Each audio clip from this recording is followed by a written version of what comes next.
അമ്മേ ശരണം ദേവി ശരണം.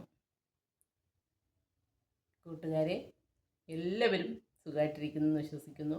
എല്ലാവർക്കും എൻ്റെ യൂട്യൂബ് ചാനലിലേക്ക് സ്വാഗതം. ഞാനിന്ന് ആറ്റുകാലമ്മയ്ക്ക് പൊങ്കാല അർപ്പിക്കാൻ വേണ്ടിയിട്ട് പോവുകയാണ്. അപ്പോൾ അവിടുത്തെ കാഴ്ചകളൊക്കെ നിങ്ങൾക്ക് കാണിച്ചു തരാം. എല്ലാവരും എൻ്റെ കൂടെ പോന്നോളൂ. അരി, ശർക്കര, തേങ്ങ, നെയ്യ്, ഏലക്ക, മുന്തിരിങ്ങ, ഇത്രയും ഞാൻ ഇവിടുന്ന് വീട്ടിൽ നിന്ന് കൊണ്ടുപോകും. മൺകലത്തിലാണ് ഞാൻ പൊങ്കാല ദേവിക്ക് അർപ്പിക്കുന്നത്. അപ്പോൾ മൺകലമൊക്കെ അവിടെ പോയിട്ട് വാങ്ങും. പിന്നെ പാലും പഴവും ഞാൻ ഈ പായസത്തിൽ നിവേദ്യത്തിന് ഉപയോഗിക്കുന്നുണ്ട്. അതൊക്കെ ഞാൻ അവിടെ പോയിട്ടാണ് വാങ്ങുന്നത്. പിന്നെ കൊതുമ്പ്, ചോട്ട്, ഇങ്ങനെയുള്ള സാധനങ്ങളൊക്കെ കെട്ടി വെച്ചിട്ടുണ്ട്. ഇതാണ് ഞാൻ പൊങ്കാലയ്ക്ക് പോകാൻ വേണ്ടിയിട്ട് വാങ്ങിയ ഡ്രസ്സ്. ഇതിൻ്റെ വർക്കൊക്കെ കണ്ടോ? നിങ്ങൾക്കൊക്കെ ഇഷ്ടമായോ? ഇഷ്ടമായിട്ടുണ്ടെങ്കിൽ നിങ്ങളെനിക്ക് കമൻറ്റ് ചെയ്യണേ. കണ്ടോ? ഈ ഡ്രസ്സാണ്. അത് കഴിഞ്ഞ് ഞങ്ങൾ പൊങ്കാലയ്ക്ക് പോകാൻ വേണ്ടിയിട്ട് സാധനങ്ങളൊക്കെ റെഡിയാക്കി വെച്ചു.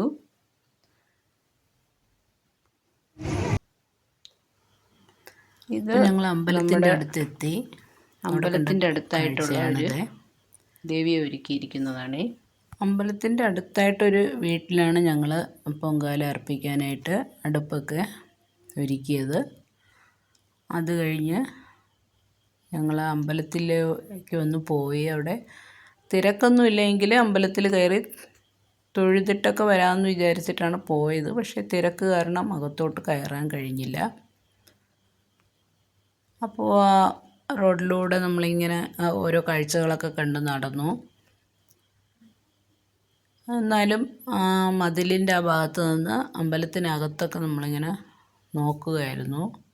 പാസ്സുള്ളവർക്കാണെങ്കിൽ കയറി തൊഴുതിട്ട് വരാൻ എളുപ്പമുണ്ടായിരുന്നു. അങ്ങനെ ഇതൊക്കെ കണ്ടു നിൽക്കുമ്പോഴാണ് കുട്ടികളിങ്ങനെ താലപ്പൊലിക്ക് ഒരുക്കി കൊണ്ടുപോകുന്നത് കണ്ടത്. അപ്പോൾ ആ ഒരു കാഴ്ചകളൊക്കെ ഇങ്ങനെ നോക്കി കണ്ടു നിന്നു. ഇവർക്ക് ഈ താലപ്പൊലിക്ക് ചമഞ്ഞു വരുന്ന കുട്ടികൾക്ക് പോകാനായിട്ട് പ്രത്യേക ഒരു ലൈൻ ഉണ്ടായിരുന്നു. അതുകൊണ്ടിട്ട് അവർക്കൊരു ബുദ്ധിമുട്ടും ഇല്ലാതെ സമാധാനത്തോടെ പോയി താലപ്പൊലിയൊക്കെ നേർച്ചയൊക്കെ നടത്തിയിട്ട് വരാനൊക്കെ ഉള്ളൊരു സംവിധാനം ഉണ്ടായിരുന്നു. കൊച്ചു കുട്ടികളൊക്കെ കണ്ടോ കൊണ്ടുപോകുന്നത്. കുട്ടികളെയൊക്കെ ഇങ്ങനെ ഒരുക്കി കൊണ്ടുപോകുന്നത് കാണാൻ നല്ല രസമുണ്ടായിരുന്നു. അപ്പോൾ അങ്ങനെ ഈ കാഴ്ചകളൊക്കെ കണ്ട് ഞങ്ങൾ സന്തോഷത്തോടെ തിരികെ അവിടെ എല്ലാം വീണ്ടും നടന്ന് കാഴ്ചകളെല്ലാം കാണുന്നുണ്ടായിരുന്നു. രാവിലെ പൊങ്കാലയ്ക്ക് മുന്നേ താലപ്പൊലി എടുക്കുന്നവരും ഉണ്ട്. പൊങ്കാല കഴിഞ്ഞതിന് ശേഷം താലപ്പൊലിയൊക്കെ എടുക്കുന്നവരുണ്ട്.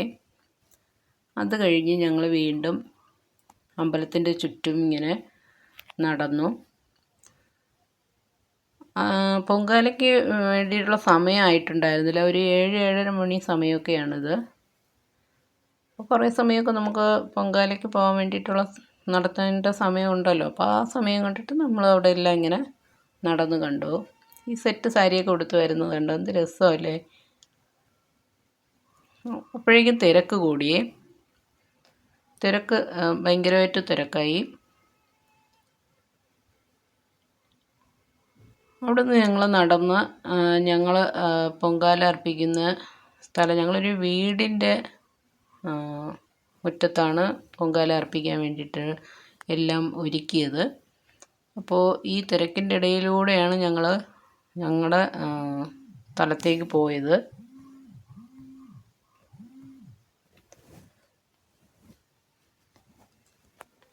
ഈ തിക്കും തിരക്കിനും ഇടയിൽ അമ്പലത്തിന് അകത്ത് പോയി തൊഴാൻ ഞങ്ങൾക്ക് ഭയങ്കരമായിട്ട് ബുദ്ധിമുട്ടായിരുന്നു. ഞാൻ പൊങ്കാലയ്ക്കും 2 ദിവസം മുന്നേ അമ്പലത്തിൽ പോയി തൊഴുതിട്ടുണ്ടായിരുന്നു.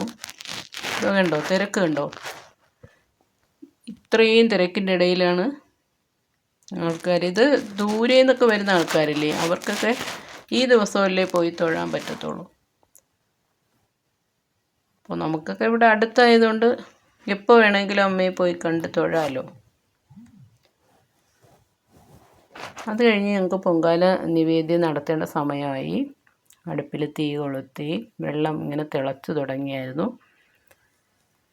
അപ്പോൾ സന്തോഷത്തോടെ എല്ലാവരും ദേവിയെ ഉള്ളൊരുക്കി പ്രാർത്ഥിച്ചുകൊണ്ടാണ് പൊങ്കാല അർപ്പിച്ചു കൊണ്ടിരുന്നത്. ഞാൻ പറഞ്ഞില്ലേ, ഒരു വീടിൻ്റെ മുറ്റത്തായിരുന്നതുകൊണ്ട് അധികം വെയിലും ചൂടൊന്നും അനുഭവപ്പെട്ടില്ല. വളരെ സമാധാനത്തോടെയും സന്തോഷത്തോടു കൂടിയും അമ്മയ്ക്ക് പൊങ്കാല അർപ്പിക്കാൻ സാധിച്ചു. എല്ലാവരും ഭയങ്കര ഭക്തിയോടുകൂടി അമ്മയെ വിളിച്ച് അമ്മയുടെ കീർത്തനങ്ങളുമൊക്കെ കൊണ്ടാണ് പൊങ്കാല അർപ്പിച്ചുകൊണ്ടിരുന്നത്. ആ ഒരു ദിവസം നമുക്ക് ഇത്ര സന്തോഷമുള്ള ദിവസമെന്നറിയോ? കണ്ടോ, ഞാൻ പൊങ്കാല അർപ്പിക്കാനിരുന്ന സ്ഥലത്ത് ഉള്ള ആൾക്കാരാണ് ഇവരെ.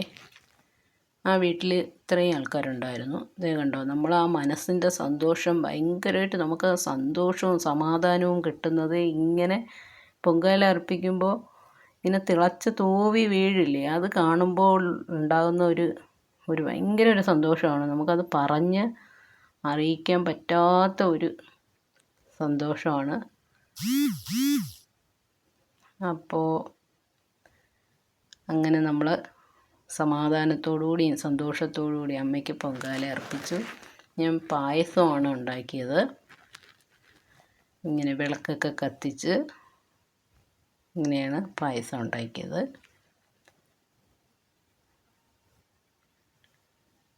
ശർക്കര, തേങ്ങ, പഴം, പാല്, പഞ്ചസാര, ഇങ്ങനെയാണ് ഞാൻ പായസം ഉണ്ടാക്കിയത്. അത് കഴിഞ്ഞിട്ട് ഞങ്ങൾ പൊങ്കാലയൊക്കെ അർപ്പിച്ചതിന് ശേഷം അവിടെ നിന്ന് അന്നദാനം കഴിച്ചു. അത് കഴിഞ്ഞിട്ട് ഞങ്ങൾ വീണ്ടും അമ്പലത്തിൻ്റെ ആ ഭാഗത്തേക്ക് പോയേ. അവിടെ കാണുന്ന തിരക്ക് കണ്ടോ? ആ ഒരു ബിൽഡിങ്ങിൽ സീരിയൽ നടിമാരും കുറേ പേര് പൊങ്കാല അർപ്പിക്കാൻ വന്നിട്ടുണ്ടായിരുന്നു. അവരെ കണ്ടപ്പോഴുള്ള ഒരു തിക്കും തിരക്കുമാണേ. ആൾക്കാർ കണ്ടോ, ഈ നടിമാർ വന്നപ്പോൾ അവരെ കാണാൻ വേണ്ടിയിട്ടുള്ള തിരക്കാണേ. ഞാനാണെങ്കിൽ വെയിൽ കൊണ്ടിട്ട് ഇങ്ങനെ തളർന്നങ്ങ് മാറി നിൽക്കുമായിരുന്നു അവിടെ. ഇതിനിടയ്ക്ക് ഞാൻ അവിടെ നിന്നൊരു സർബത്ത് വാങ്ങി കുടിച്ചായിരുന്നു. അത്രയ്ക്കും ക്ഷീണവും തളർച്ചയൊക്കെ ഉണ്ടായിരുന്നു. എന്നിട്ട് നോക്കുമ്പോൾ വീണ്ടും സീരിയൽ നടിമാരൊക്കെ പുറത്തേക്ക് ഇറങ്ങി വന്നു. അവരെ കാണാൻ വേണ്ടിയിട്ട് സ്ത്രീകളെല്ലാവരും അവിടെ കൂടി നിൽക്കുന്നുണ്ടോ? ആ ഭാഗത്തേക്ക് ഇപ്പം ഞാൻ ഒന്നുകൂടെ പോയി നോക്കി, അത് ആരാണെന്ന് അറിയാൻ വേണ്ടിയിട്ടൊന്ന് പോയപ്പോൾ നമ്മുടെ അമൃത നായർ എന്ന് പറയുന്ന കുട്ടിയാണേ.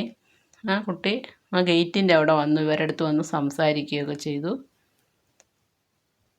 ആ കുട്ടി നല്ല സന്തോഷത്തോടെയാണ് എല്ലാവരുടെ അടുത്തും, കണ്ടോ, ഭയങ്കര ചിരിച്ചുകൊണ്ട് സ്നേഹത്തോടുകൂടി പെരുമാറുന്നതാണ്. ഇത് റിബേക്ക എന്ന് പറയുന്ന നടിയാണേ. മറ്റേ കുട്ടിയുടെ പേരെനിക്കറിയില്ല. അത് സീരിയലിലൊക്കെ ഉള്ള കുട്ടിയാണ്. ഇത് കണ്ടോ, ഈ കാഴ്ച കണ്ടോ? താലപ്പൊലിക്ക് ഒരുക്കി കൊണ്ടുവന്ന കുട്ടിയാണ്. അവൾ ഉറങ്ങിപ്പോയി.